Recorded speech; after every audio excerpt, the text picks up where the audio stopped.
Hi there, I'm Fox 13 meteorologist Nash Rhodes, and thank you for logging on to myfoxhurricane.com, where we bring you daily updates with what's happening in the tropics.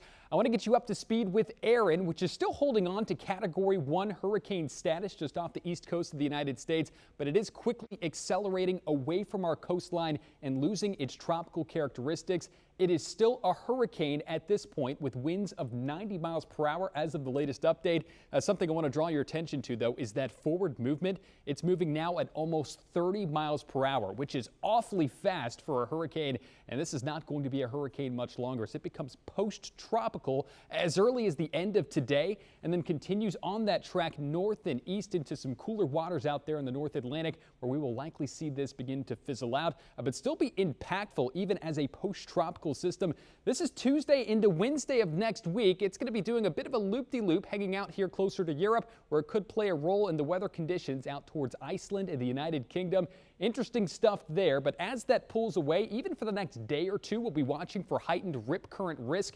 That'll be all the way from the northeast down to the southeast along the coastline of the United States. This includes Jacksonville, Daytona Beach, Melbourne, and West Palm Beach, where a high risk of dangerous and potentially life-threatening rip current conditions are expected for today and possibly heading into tomorrow.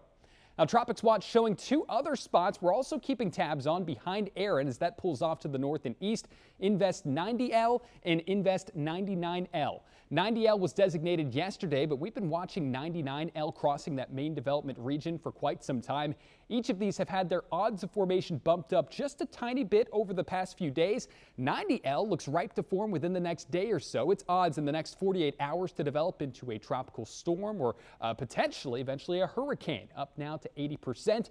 Invest 99L with its odds bumped up to 50% for a chance of formation as it enters into some warmer waters down the pipeline approaching the Windward Islands.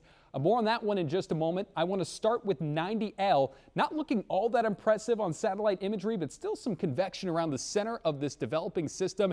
It is expected to form into a tropical storm and take that northward track similar to Erin, but farther off to the east. This will be approaching, if not passing, east of Bermuda as it takes that northward pull and then likely fizzles out as it enters into the North Atlantic and works into a more hostile environment. The same similar pattern goes for Invest 99L. It is currently in the main development region out here in the middle of the Atlantic. Not looking as impressive on satellite imagery, but it's going to be entering into a more favorable environment within the next 2 to 3 days as this approaches the Windward Islands. They'll be paying close attention to this system as it's basically a low rider in comparison to the other tropical waves we've been keeping tabs on so far this season. As it enters into the Caribbean, models that do support its initial formation likely fizzle it out and bring it close to land there in South America. So either way, worth monitoring, but models are not very excited about the long-range projections of Invest 99L. We will keep tabs on it to see if we get our next named storm on the list, which would be Fernan. Either way, we'll keep you updated if anything develops or any new disturbances form right here at myfoxhurricane.com.